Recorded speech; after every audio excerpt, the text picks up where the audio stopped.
Զանգեզուրի պղնձամոլիբդենային կոմբինատում Հայաստանի Հանրապետությունը 21.8% փայաբաժին ունի իմ տված խոստման համաձայն։ Այս փայաբաժինը ինքնին մի քանի 100 միլիոն դոլարի շուկայական արժեք ունի, մի քանի 100 միլիոն դոլարի։ Բայց սա ամբողջական պատմությունը չէ։ 2018-ից 2024 թվականների ընթացքում ԶՊՄԿ-ն ավելի քան կրկնապատկել է իր հարկերը նախորդող 7-ամյա շրջանի, այսինքն 2011-2017 թվականների հետ համեմատած։ Բա թալանի վերադարձը պոչով է լինում։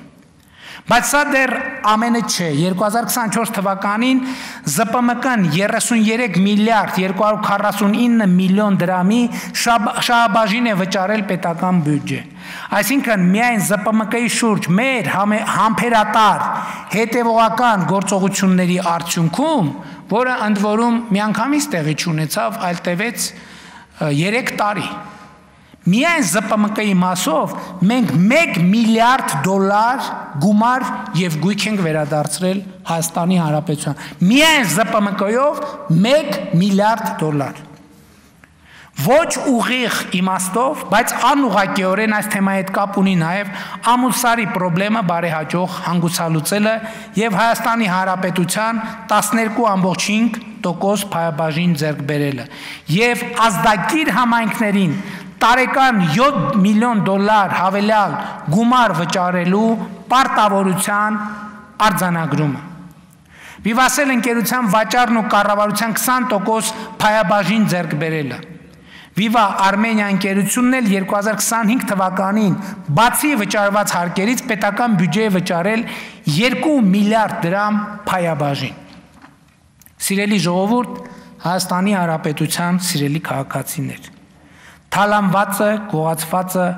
ապօրինի կամ անարդար կերպով օտարվածը վերադարձնելու կառավարության կամքը ոչ միայն չի նվազել,